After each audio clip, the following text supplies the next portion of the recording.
This is your Monex Metals Market Update with Mike Maroney.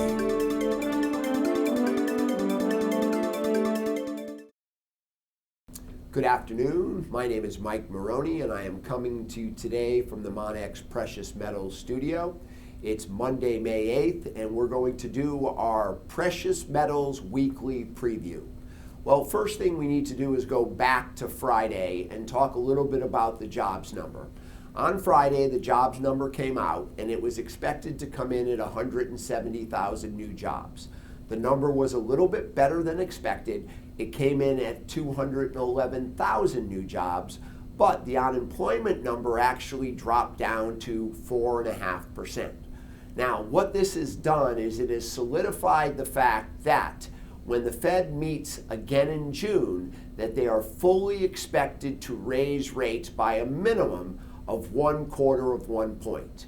Now, what we've seen in the past as far as precious metals price action, when this situation exists, when the Fed is about ready to raise rates, it's not unusual for the price of metals to sell off or potentially put in a bottom. Then once the Fed takes action and actually increases interest rates, over the last 3 times, we've then seen a pop back up in price. So what we could be seeing now is the classic sell-off before the announcement. Now, something else happened over the weekend. We had the French election, and a lot of people thought that the French were moving into a more nationalistic view and that Marine Le Pen could actually become the president. This did not happen. They went away from the populist vote and they went more towards the common vote as far as keeping the EU in power, and they elected Emmanuel Macron. 65% Macron, 35% Le Pen.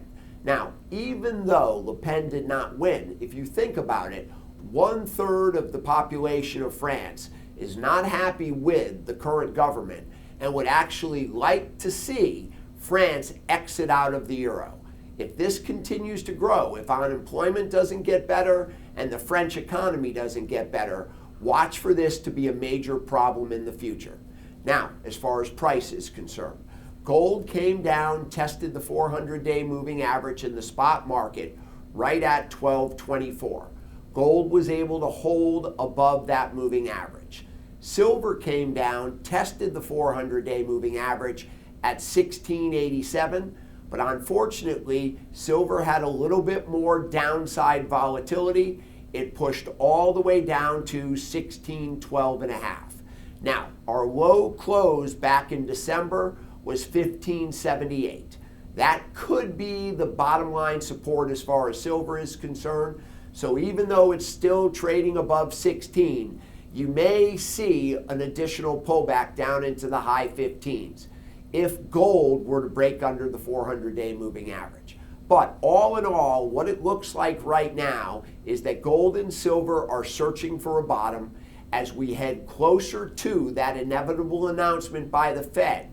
Look for both precious metals to pick up some energy and potentially move higher. What we're also dealing with right now is we've seen a general sell-off in commodities. We saw the price of copper at $2 a pound back in February of 2016.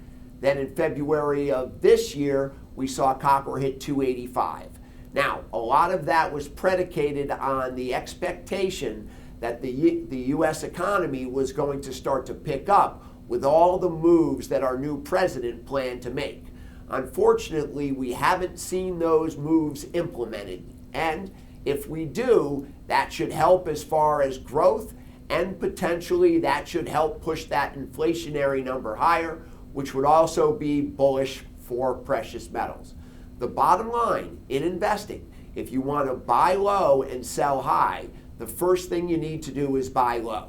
Gold right now is trading $70 off the highs and about $40 above the December lows, and silver is trading $2.50 off the highs and about 50 cents above the December lows. Now may be a great time to give us a call so we can talk to you about adding precious metals to your portfolio. Thank you.